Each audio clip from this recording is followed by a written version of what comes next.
Good afternoon, and welcome to this COMPAS webinar on the use of emergency powers in the COVID-19 pandemic. My name is Eric MacGilvray. I'm a professor in the Political Science Department here at Ohio State, and I'm the coordinator of this year's COMPAS series on COVID-19. As many of you know, COMPAS is a program of the Ohio State Center for Ethics and Human Values. COMPAS is an acronym that stands for Conversations on Morality, Politics, and Society. And the mission of the COMPAS program is to promote informed and civil discussion of important and controversial public issues. Obviously, the COVID-19 pandemic is one of the most important and controversial issues facing our nation and the world today. And today's panel is the sixth in an ongoing series of COMPAS events that explore the ethical dimensions of the pandemic and the response to it, and the last event for this semester. Planning for our spring series, which will also feature Friday afternoon webinars, is underway, and program details will be posted at cehv.osu.edu/COMPAS as soon as they're available. Today's panel, Can the Government Really Do That? Democracy and Emergency Powers, will be moderated by my colleague, Peter Shane. I'll let Peter introduce our panelists, but first let me very briefly introduce him. Peter is a Jacob E. Davis and Jacob E. Davis II Chair in Law at Ohio State's Moritz College of Law, where he teaches constitutional law, administrative law, legislation and regulation, law and the presidency, and a number of other courses. He's the author, co-author, or editor of numerous books and law review articles, and has contributed essays to the New York Times, the Washington Post, the Atlantic, Slate, and the Huffington Post, among others. Peter, take it away. Thanks so much, Eric. And let me add my welcome to everybody in our audience. We're really privileged to have two wonderful panelists to address the topic of today's panel. Liza Goitein co-directs the Liberty and National Security Program at the Brennan Center for Justice. She's the author of their report called The New Era of Secret Law, and she's co-author of the reports Overseas Surveillance in an Interconnected World, What Went Wrong with the FISA Court, and Reducing Overclassification Through Accountability. She's also the author of the chapter called Overclassification, Its Causes and Consequences in the book An Enduring Tension Balancing National Security and Our Access to Information. She co-authored a chapter called Lessons from the History of National Security Surveillance in the 2017 Cambridge Handbook of Surveillance Law. Her writing has been featured in many major newspapers and magazines. She's a frequent participant on radio and television. And I want to say, so I just preparing for the panel, looked for some interesting recent writings by both of our panelists on this subject, and one of Liza's many contributions is something called Good Governance Paper number 18. It's part of a series running on the Just Security blog on reforming emergency powers. And her fellow panelist, Philip Wallach, is a resident scholar at the American Enterprise Institute, where he studies America's separation of powers with a focus on regulatory policy issues and the relationship between Congress and the administrative state. Before joining AEI, Philip was a senior fellow in governance studies at the Brookings Institution, where he co-authored To the Edge, Legality, Legitimacy, and the Responses to the 2008 Financial Crisis, published by Brookings in 2015. He was later affiliated with the R Street Institute and served as a fellow with the House Select Committee on the Modernization of Congress in 2019. He also has published and lectured widely.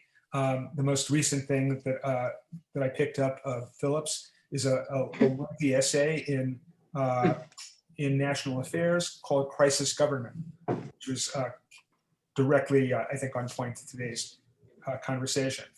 So our game plan is going to be for each of our speakers to deliver about 10 minutes of prepared remarks.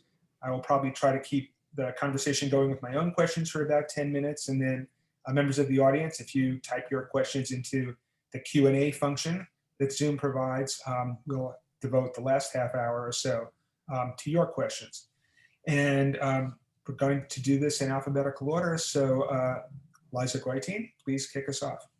Thanks very much, Peter, and thanks to all of you for joining in on this webinar today. I want to start by talking about what emergency powers are and why we have them. At both the federal and state level, as you know, government in this country is divided into three branches, and that separation of powers is considered to be a critical safeguard for democracy.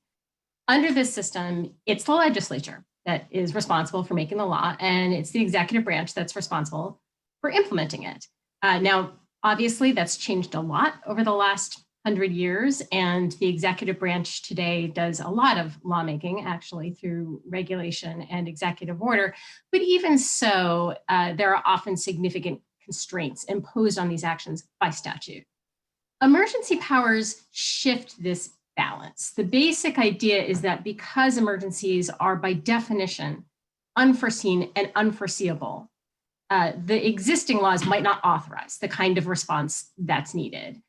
Amending the law to provide that authorization might take too long, and it might actually do damage to principles that are considered to be sacrosanct in ordinary times. Emergency powers therefore authorize a limited departure from the legal norm. Their purpose is to give the governing officials a short-term temporary boost in power, often by allowing them to set aside legal limits until the emergency passes or until there's time to change the law through the normal legislative process.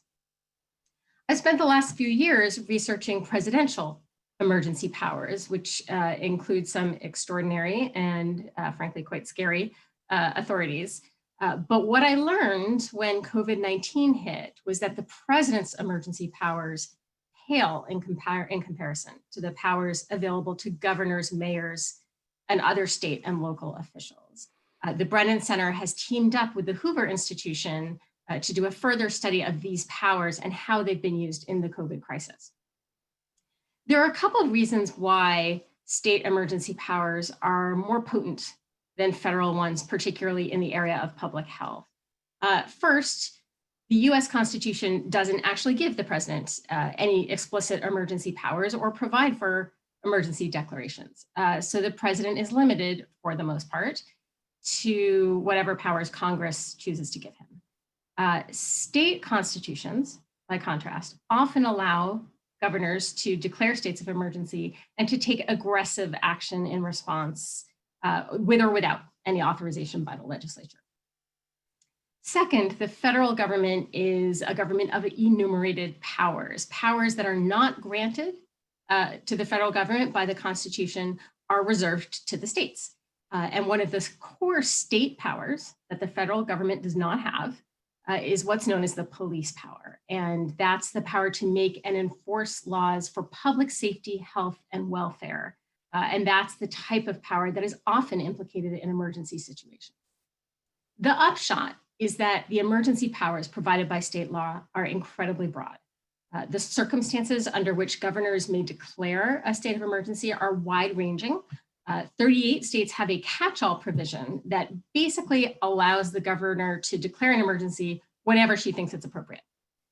In 35 states, when the governor declares a state of emergency, she's empowered to suspend any state law or regulation that governs the operation of state business, or in some states, any state law or regulation at all. Many state laws also specify a range of specific measures the governor can take, including imposing curfews, restricting travel within the state, restricting public gatherings, and shutting down businesses. State and local officials have relied heavily on these powers during the COVID crisis. Researchers at Indiana University have identified more than 1,500 executive orders that have implemented emergency actions in response to COVID. We're all familiar with the nature of these actions. At various points during the pandemic, governors have imposed social distancing requirements, bans on public gatherings, the shutdown of all businesses not deemed essential, and of course, face mask requirements. I personally would not dispute the decisions these officials have made. I think the circumstances called for these measures. But what I want to convey is that these same powers and more are legally available to state and local officials in most states under any circumstances that they deem appropriate. And for me, that raises a couple of questions. First, is it necessary for emergency powers to be so open-ended? Do governors really need the authority to set aside any state law or regulation? The specific facts of any given emergency might be unpredictable, But the type of events we're concerned about are finite and knowable. Natural disasters, epidemics, terrorist attacks, chemical or radiological accidents, violent uprisings. Surely emergency powers could be more narrowly crafted to provide flexibility in the relevant areas of law without authorizing suspension of any and all state laws. Of course, even then, governors and local officials are going to have and arguably need extraordinary powers in certain areas. And that leads me to the second issue, which is the importance of having institutional checks in place to prevent abuse and to ensure that emergency rule doesn't become a long-term mode of governance. Recall that the purpose of emergency powers is to provide a short-term boost in executive power in situations where a legislative response would be too slow. The idea is not that when an issue is really important, it needs to be handled by the executive branch rather than the legislature. The legislature is entrusted with the responsibility of making law and policy on every issue, from the most mundane and bureaucratic to the most crucial life and death measures. Separation of powers would be meaningless if there were an exception for things that really count. What this tells me is that emergency powers should be strictly time limited. And after a short period of time, let's say 30 days, the legislature should have to weigh in. It could simply ratify and extend the measures that the governor has put in place, or in cases where the problem is likely to last for months or longer, as with COVID-19, it might behoove the legislature to invest the time to come up with an actual policy for dealing with the issue, rather than stringing together ad hoc executive orders. Currently, there are 13 states that place no time limits on a state of emergency declared by the governor.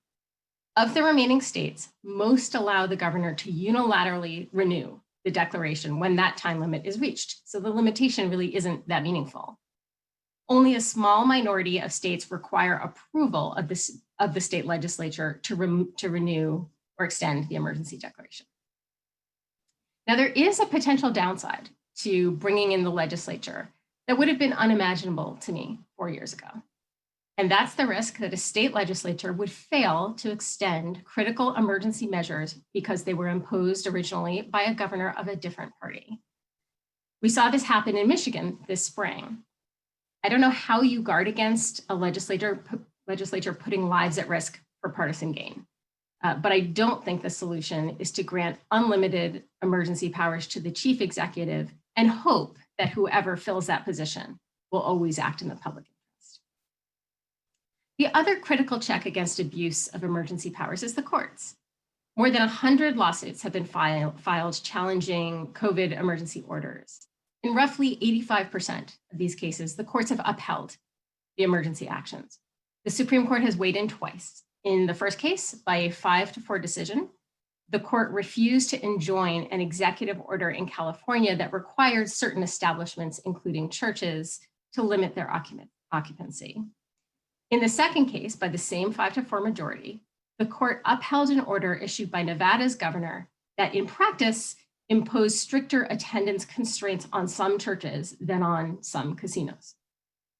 What's striking to me about these cases isn't so much the outcome. Again, I don't question where the courts have for the most part landed. What worries me is that the courts have no idea what standard to apply. In the first Supreme Court case, Justice Roberts wrote that state officials are entrusted with protecting public health and safety, and that their decisions, quote, should not be subject to second guessing by an unelected federal judiciary.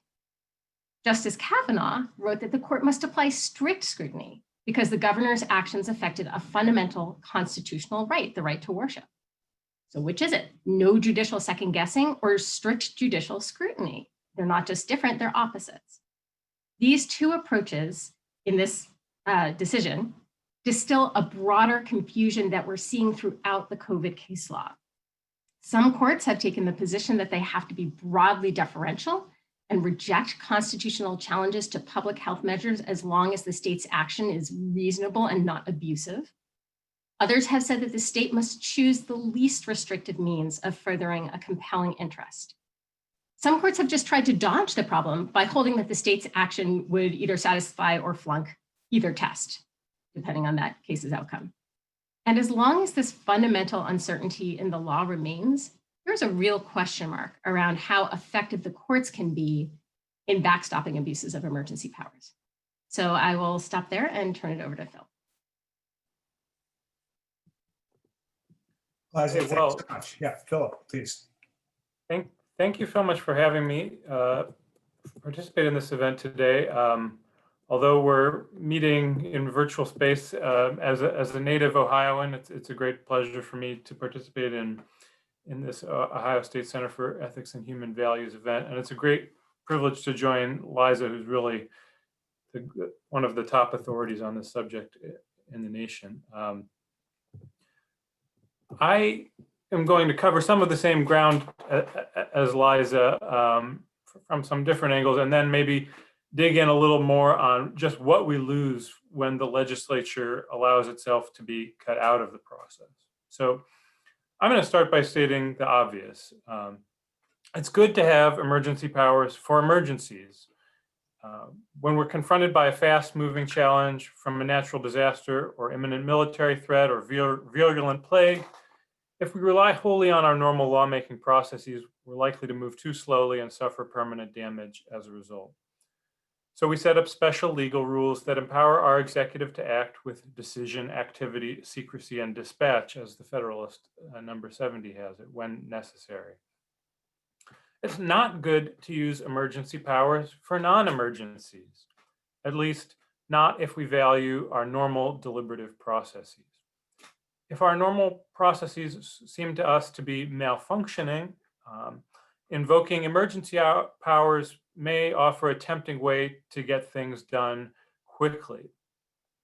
But such maneuvers will often turn out very badly because people will eventually begin to insist on working through the trade-offs implicit in the emergency justified choices. And I'll come back to that theme. But first, how can we make sure that emergency powers are used only for real emergencies? And how do we ensure that people wielding emergency powers are acting on behalf of the public good rather than on behalf of their political allies? This is one of the oldest institutional design problems in politics, I would say. And in the ancient world, the Roman Republic famously had an answer in its dictatorship. So faced with an emergency, the Roman Senate would issue a decree calling for a dictator, and then the consuls, the executive body, would nominate someone to fulfill that role.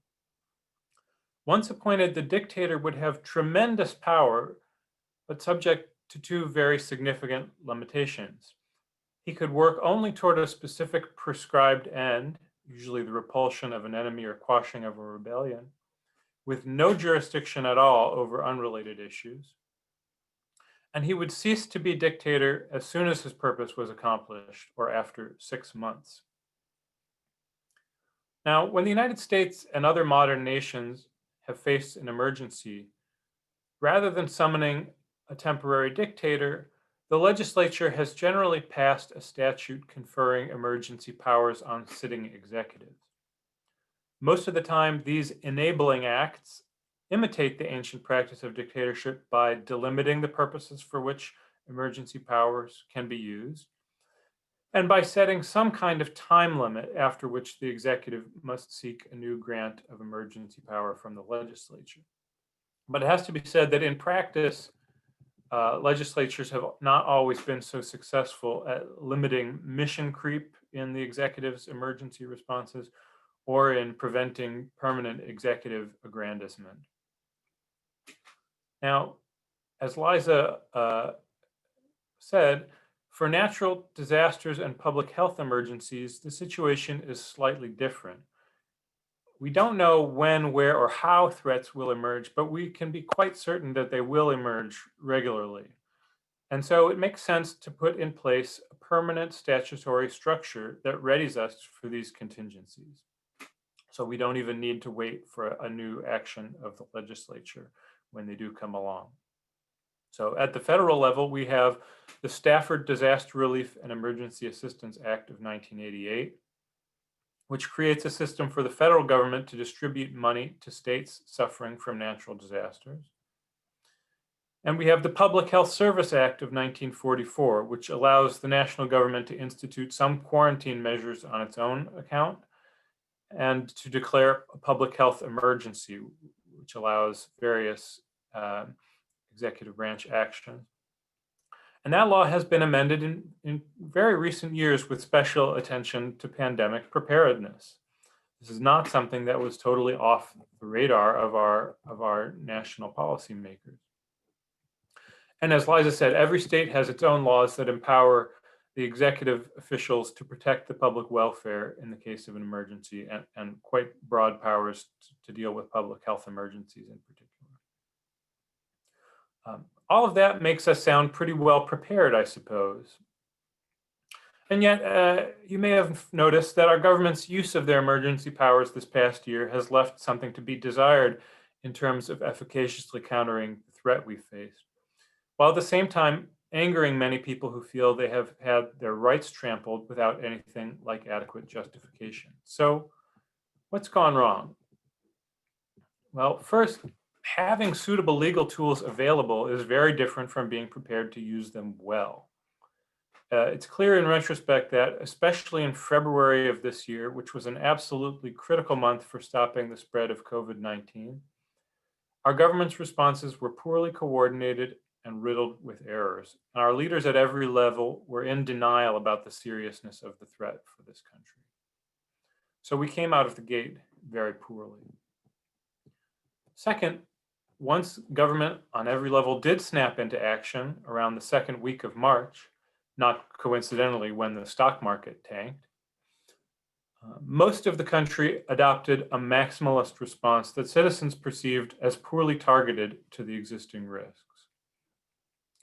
Severe restrictions on business activity were justified with reference to a very short time period. President Trump on March 16th called for 15 days to slow the spread. And then when that period ended, he called for another short period, perhaps a month of additional restriction. Almost nobody seems to have planned for, let alone prepared citizens for, a situation that would drag on for many months.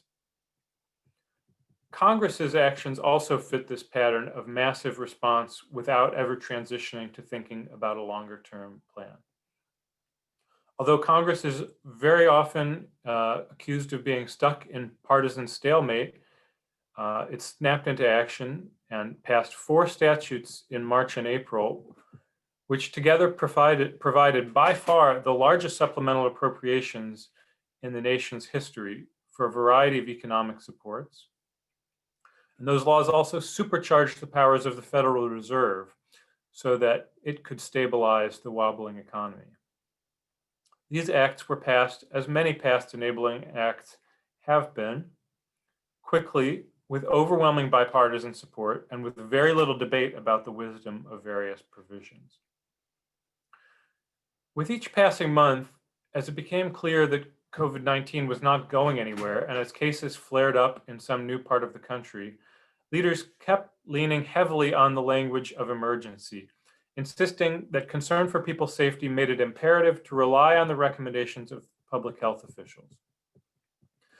But precisely because this pandemic became more of a slow burn than a panic-inducing cataclysm, those public health officials were left to balance a huge range of consideration in their policy-making choices, all the while having to pretend that they were just doing science.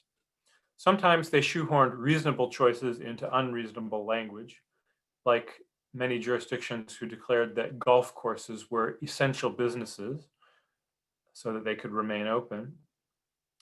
Other times, they made arrangements that almost certainly reflected which industries and groups had lobbied them most effectively, which is why in so many places we've seen the decision that having small children together in public schools is just too risky to tolerate, but having small children together in private schools is acceptable, as is having grown-ups get together to eat and drink in bars.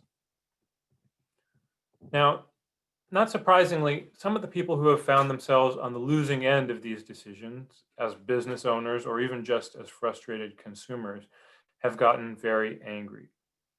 And so here in Ohio, you saw your Department of Health's director harried from her post in a most unfortunate way. And in neighboring Pennsylvania, you saw the Republican-controlled legislature attempt to deprive the Democratic governor of his emergency powers, only to be frustrated by the state Supreme Court. And as Liza alluded to, we've seen lots and lots of other legal challenges across the country. I would say the fundamental problem we have right now is that we have never transitioned to having a robust debate about how we'd like to balance our risks as a society. By continuing to rely on the same kind of emergency provisions we devised in March and April, and keeping the same emergency mindset, we have avoided conducting more open-ended discussions of what risks are acceptable for whom, not to mention discussing what are the most effectively ways to actually get ourselves past this virus in some more permanent way. It's not too late. We're 8 months into our reaction to COVID-19, but realistically, even with the great news of this week about the prospects for a vaccine, it's going to be with us through 2021 and probably beyond. We should be forcing our elected officials to consider the severity of the risks and the costs of different policy responses for coping with what is now almost certainly an endemic disease, rather than letting them ask difficult questions on appointed public health officials. It only goes so far. Only by having it out on these issues, preferably in an open legislative debate, can we hope to hash out a legitimate, durable political settlement. And only by allowing open-ended public deliberations, difficult as they will inevitably be, can we hope to turn the corner and turn the heat down on these issues. I would contend that if we hang on to the mindset and the legal tools of emergency, the mutual recriminations that we're so familiar with by now are only likely to intensify. Leave it at that. Philip, thank you. The remarks that both of you have offered certainly raise a lot of interesting issues. So I'd like to try to plumb some of them.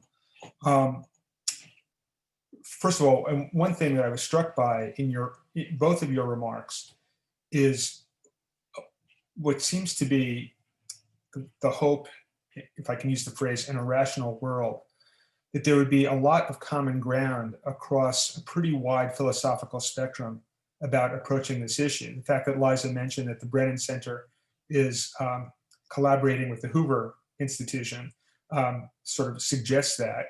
And Philip, I mean, you're situated now at AEI, but your remarks obviously, well, I should say obviously, your remarks also reflect, I think, what you're trying to achieve, a very balanced approach in recognizing the seriousness of the emergency, the importance of preserving checks and balances.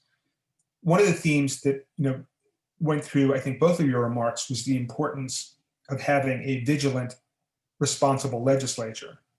And Philip, you suggest in your writing even more that perhaps the diagnosis of polarization has been overdrawn.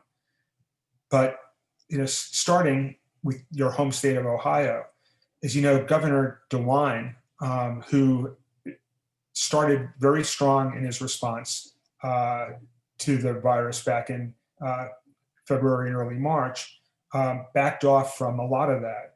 And when he has raised even the most modest suggestions of reinstituting some of those restrictions, he's been threatened by impeachment by members of his own party in the state legislature.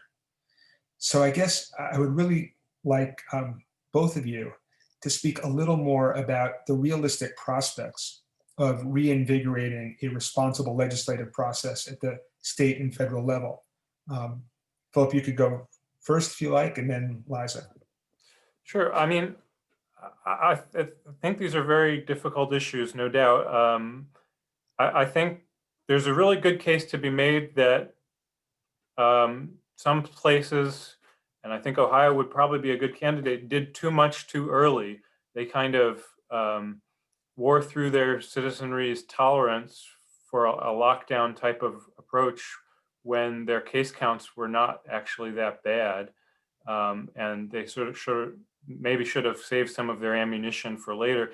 And I think we've seen, as this has developed again from being an emergency that came upon us suddenly and really seemed like something where we were just struggling to keep our heads above water, to something that we're learning to live with on a longer term basis. I think people have really a lot of legitimate concerns about just what motivates their public officials in determining what's going to be allowed and what's not, and what's going to be enforced and what's not, because enforcement is by no means uniform. So when we saw this summer all of the huge protests, and we had so many public health officials take it upon themselves to come forward and say, oh, this is a righteous cause, therefore it's okay that these people are violating the lockdown orders or the prohibitions against large gathering. I think people have started to wonder, well, if something's really important to you, do you get to do it? I mean, there were people who were being told that they couldn't hold funerals for their loved ones early on in the crisis, and just or couldn't be with their loved ones as they were dying. I mean, these are the most fundamental, really tragic restrictions that we thought were necessary to place on people, and yet later on we saw restrictions not being enforced. And I think that the sort of credibility with which public health officials started out in March has been eroded, in my mind, for some pretty legitimate reasons. And like I said, I believe we have to have this open debate, and maybe you think there's going to be a lot of people advocating for some really irresponsible positions about how, hey, people can make their own choices, we shouldn't restrict anybody at this point. I don't see that actually as a fundamentally illegitimate point of view to bring into the process. It's not where I would end up, but those people need to have their say, and maybe some of these business owners who are looking at losing their livelihoods, losing their life work, they need to have a sense that they can go into their public policy makers and really have their concerns heard and taken seriously. And that's what a representative legislature has the potential to do. It's not that it's going to lead to harmonious discussions where we all sort of hold hands and come to the conclusion easily. I think it's precisely, we need this kind of clash where we do have it out, because I think too much is going on sort of behind the curtain right now, and it leaves people suspicious of what comes out of those processes. So what do you see? Yeah, I would disagree respectfully with Phil that the problem was that governors, state, local officials acted too harshly, too quickly, essentially. I think especially in the beginning, we actually didn't know much about the virus. We didn't know whether it was safe to be outside at a certain distance. We didn't know what it would mean for people to go visit their loved ones in the hospital and how well you could protect people. We didn't know how long it would last. People didn't know that it was going to be around for a year or more. And so I think that the steps that were taken at that time, I would not say they were unreasonable, even if in hindsight, we might say, well, a more sustainable approach would have been better. But what I'm certain of is that if President Trump had said, this is the patriotic thing to do, is to stay home and to wear a mask and to make these sacrifices. We are in it together as a nation. This is not a partisan issue. There are no two sides here. We need to follow these orders, and we need to take care of one another and follow the guidance of our public health officials. If he had said that, you would not have seen the resistance that you have seen in the legislatures nearly, or among the population, nearly to the same extent as you did. So I think a lot of the problem we've seen with legislatures, threatening to impeach governors who impose certain measures is part of a partisan culture war that was fueled by the president. And does that mean that won't happen again under a different president or in the future? No, it doesn't. And to me, it's been very eye-opening to know that there are that you can't trust that in a true emergency, that the politicians are going to pull together. I don't think that was true even 20 years ago. I mean, if you look at 9/11, 6 weeks after 9/11, the Senate, the Congress voted to pass the Patriot Act, 300+ page massive legislation with only one no vote in the Senate. Just one no vote. That's how bipartisan. And frankly, I think the Patriot Act was not a good piece of legislation, but everyone was on the same page. We're in a different world now, and I think that a huge part of what needs to be fixed in order for the legislatures at the state level and at the federal level, and frankly, the executive branch as well. What needs to change is some of the dynamics that have contributed to this hyperpartisanship, which I think has been the main thing that has the main problem we have had in our response to COVID. Yeah, I kind of respond. So I think a couple things. I think if you go back and look at the sort of response, especially in March, there really was a time when President Trump was saying pretty much just what you wanted him to say. And that language about 15 days to stop the spread, he did pretty much say everyone needs to stay home. And people were criticizing him rightly for putting unrealistic expectations on how long that would last.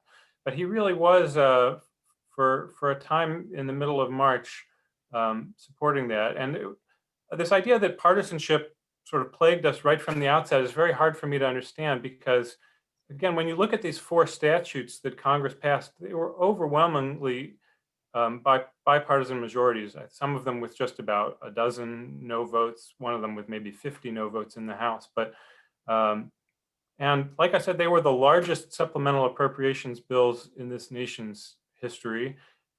They just really dramatically enhanced the power of the Federal Reserve, took a lot of actions to support hospitals. And I would not be anyone who would say that these laws were somehow sufficient. I think that they did a pretty lousy job actually figuring out how to suppress the virus. But that was a bipartisan failure. That was because the first priority on the minds of our elected officials was keeping businesses from going under.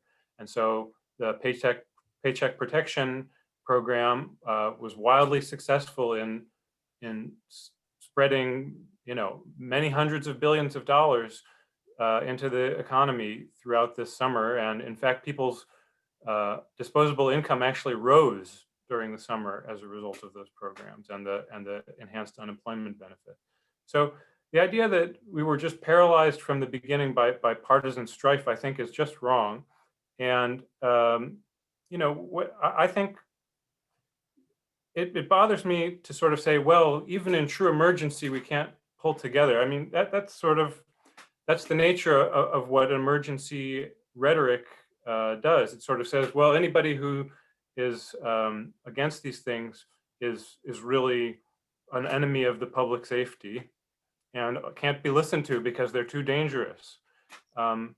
That's a natural reaction in this time, but it can only go on so long. And I think, again, we're 8 months into sort of our big responses to this disease, and it's going to be another 8 months or more. And just merely saying that anybody who questions the kinds of actions that governors might take in the name of public health must be, doing something that's deeply harmful to the nation's well-being, I think is a problem. Yeah, no, I would never say that. I would never say that. It's not what I said. President Trump, so I wrote an article which is available, I think it was published in October in the Journal of National Security Law and Policy, that goes through exactly what Trump's response was and his use and his failure to use emergency powers at every stage. There were 2 or 3 days where he said the right words. On balance, he was entirely neglectful of his responsibilities, and most of his messaging, almost all of his messaging, including in March, was that we didn't have to worry, that this was no worse than the flu. And I'm not speaking for anyone else and what their concerns are there are legitimate concerns about closures of businesses. And I think there are absolutely legitimate reasons to question some of these orders. And I wouldn't doubt that for a second. I think President Trump, his eye was on his reelection chances. And so he spread a message that I think has sort of infected this entire process. But I certainly agree with you that everyone certainly has the right and should express their opinion about these orders. And that's one of the reasons I want the legislatures to step in, because I think it should be a democratic process. And as worried as I am that legislatures are acting in a partisan way, you don't see me saying, therefore, they shouldn't be involved, and therefore we should just have executive, governors take care of this and hope they do the right thing. You don't see me saying that. So I absolutely agree that this should be a democratic process and everyone should weigh in. But I think the evidence is so overwhelming that the president sought to downplay and turn the issue of the virus and whether it was really serious and whether you had to wear a face mask or not into a kind of partisan loyalty test.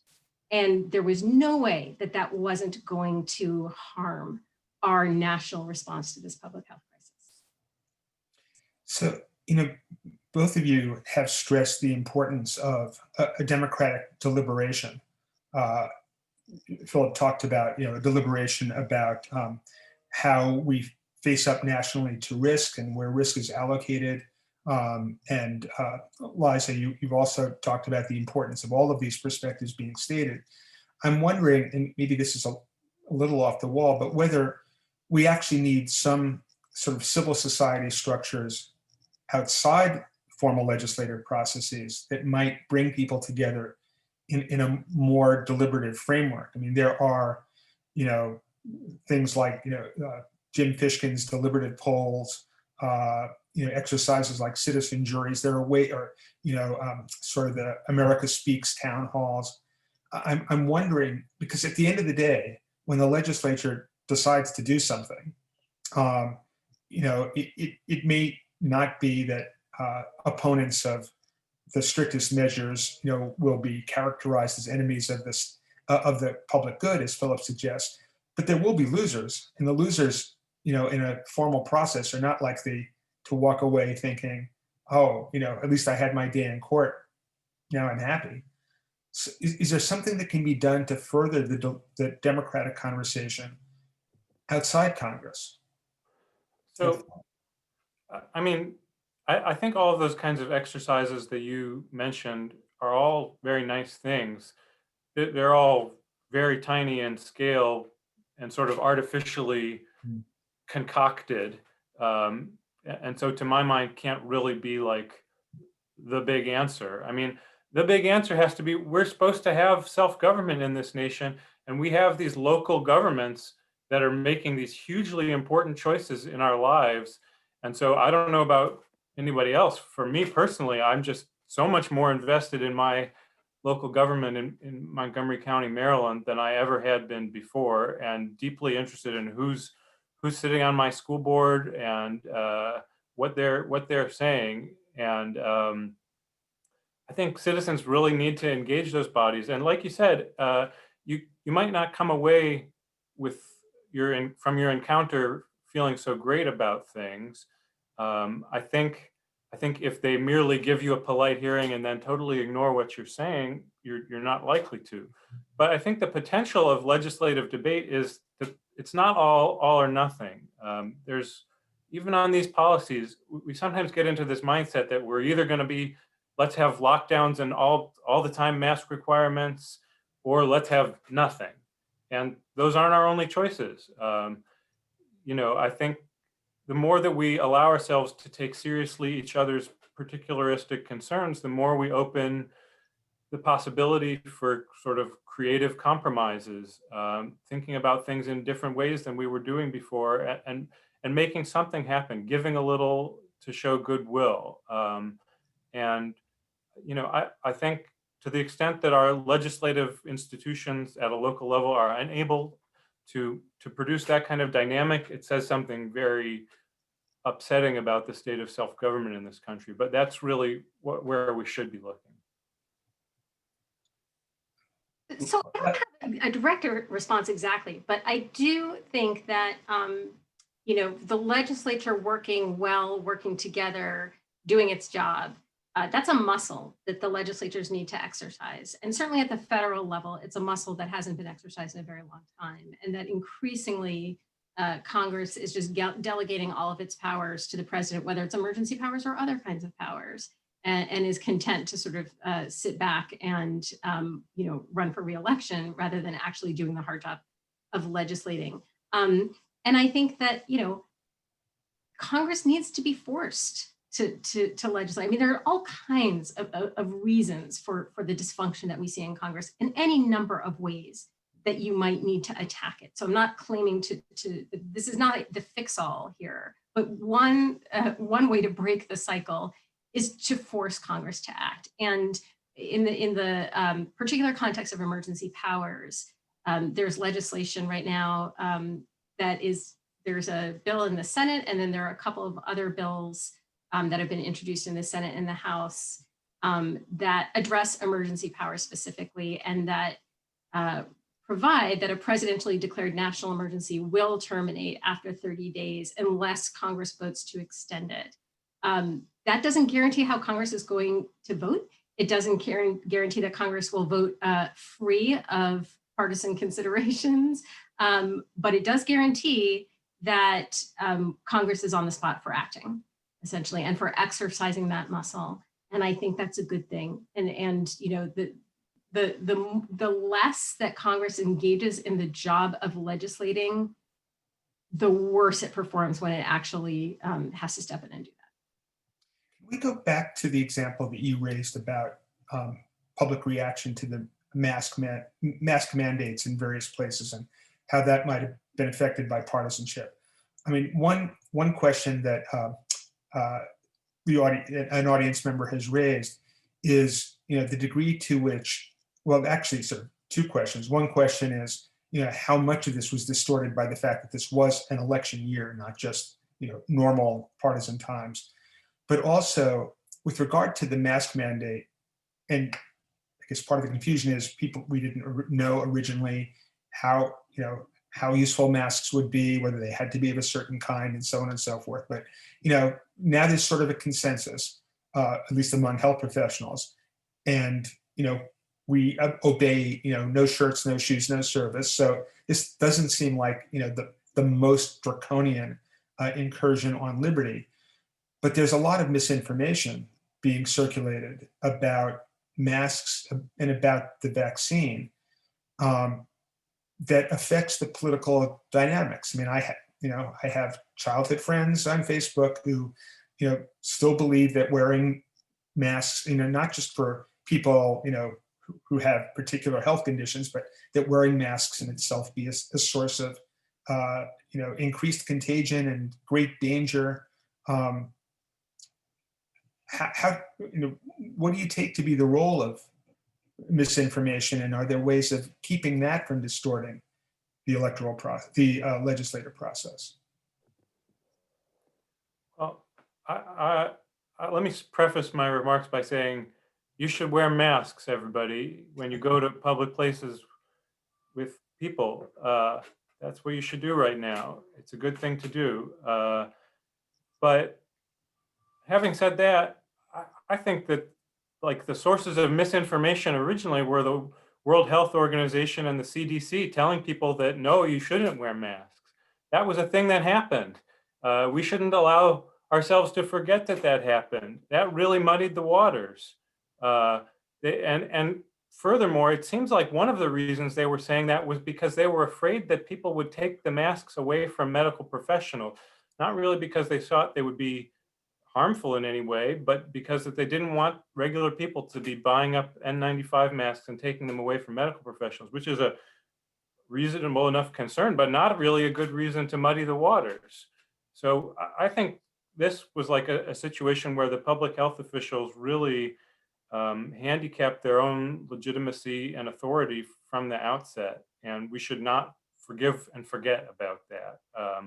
Now, having said that, I don't disagree with Liza at all that the president was just hugely unhelpful on this issue, and who knows where his own. I mean, as somebody who was a germaphobe, you would have thought that he would have gotten this one right, but who the heck knows what he was thinking. But I will say also, again, this is a case where the maximalist message sometimes really makes it harder to communicate on a common sense level. I feel like there are some people who are sort of yelling on Twitter about how if you leave your house at all without a mask on, you are a horrible person who's trying to kill grandma. And I'm sorry, but I live in a not particularly dense suburban location that had very low case counts. And if I want to take a walk around the block without a mask, I don't see how that's such a terrible thing. And I bitterly resented having the people yell at me on Twitter. Thank you very much. And so, again, I think turning the heat down on these issues a little bit and trying to identify sort of what is the good common sense precautions that people can take, that would leave us in a better position. Liza? So I think, your question was about misinformation. Yes, and I remember this, that the World Health Organization and others got it wrong in the beginning. That was so long ago that I had pretty much forgotten it. I think within very short order, it was pretty clear how valuable masks were and how important they were. And so the disinformation that worries me is not those first 2 or 3 weeks. I don't want to question what the World Health Organization's motivation was. I just don't know enough. But whatever the reason, I think the reasons why people are not wearing masks today are not because of what the World Health Organization said a long time ago that most people probably didn't know about, and that I certainly had forgotten about. It was so long ago. I think but there is a lot of disinformation out there about the virus. There are still large numbers of people in this country, large numbers, who think it's a hoax, who think it's not real. That's not a sort of difference of opinion that we need to listen to and understand. That is a complete failure to live in a factual world for people who are saying that it doesn't exist. And for people who are saying that masks are a hoax, that they are being implanted with microchips so that people can be followed.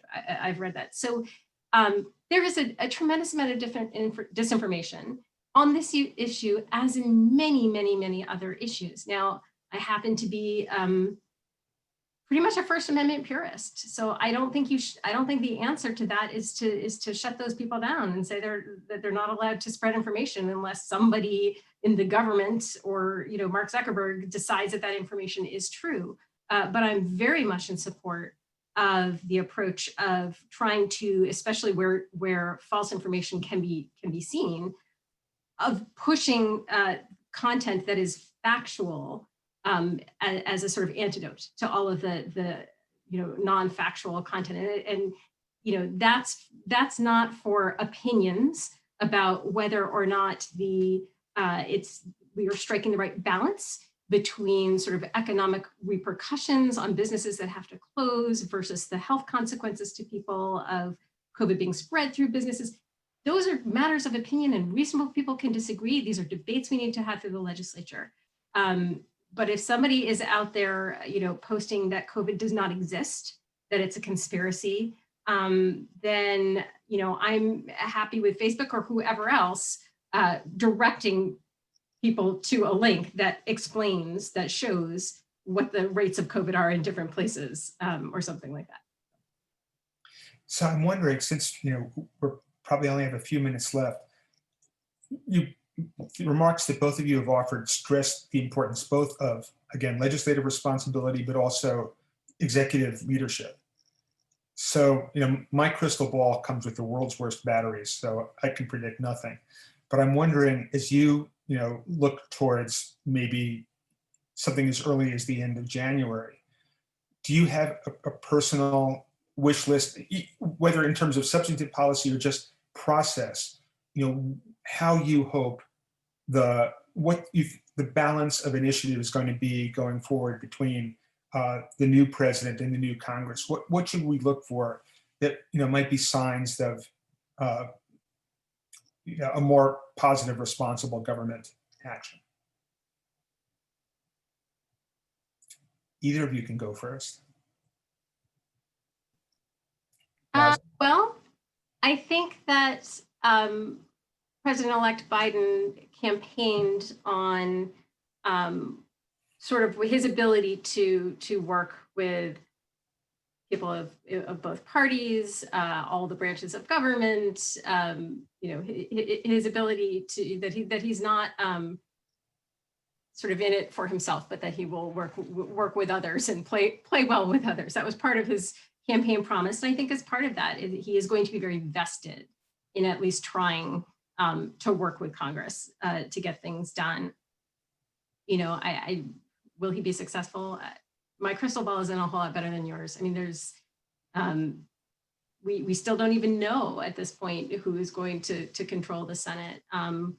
We don't know what sort of external events are going to happen in the next few months that are going to cause pressure points on that, potentially on that relationship. I am tentatively optimistic because I know that the president-elect is committed to trying to make it work, and that's something that we didn't have under this administration. But it's going to take a lot more than that, I think, in part because of some of the issues of congressional dysfunction that we've already talked about, to sort of have that relationship to strike the right balance of power in that relationship, and to have those two branches work together in a nonpartisan way toward the public good.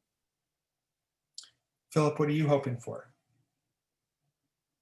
Well, I confess that I don't really think it's so clear to most people what getting together and working together even should look like in an ideal world at this point. I mean, there's this sort of continual focus on whether we're going to shove some more money out the door in the Paycheck Protection Program or something like that. And that may be a worthwhile thing to do, and maybe we should have done it by now.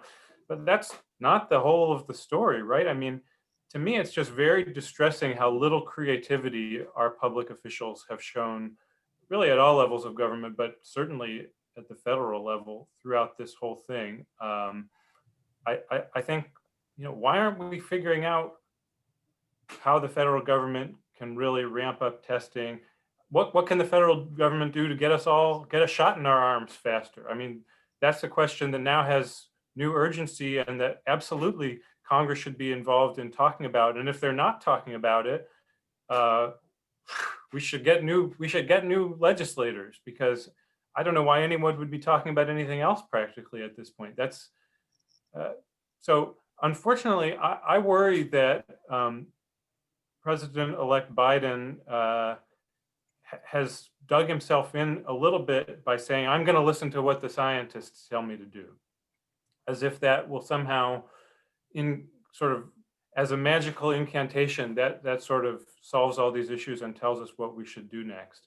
I think we have an awful lot to learn from an awful lot of scientists who have done amazing work in the last year, but they don't know how to weigh all these different competing considerations. Nothing about their scientific training puts them in a position to make those balancing choices better than anybody else. And so I think we have to commit to having some of these debates, and I believe some of them will be ugly. And we should nevertheless be having them in Congress, because if the longer we wait, the uglier they get, in my view. Well, to paraphrase that great political philosopher Donald Rumsfeld, you fight a war with the army you have, and we're going to fight the COVID epidemic with the government we have.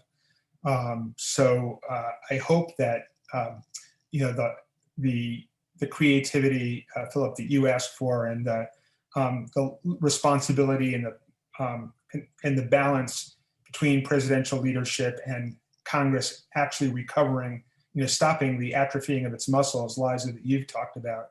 I think, you know, it would be nice to see those things in the new year. This is a difficult topic, and sitting in Ohio, where there were, you know, over 7,000 more new cases yesterday, it's hard to imagine anything we could have talked about for an hour that would seem more urgent than this.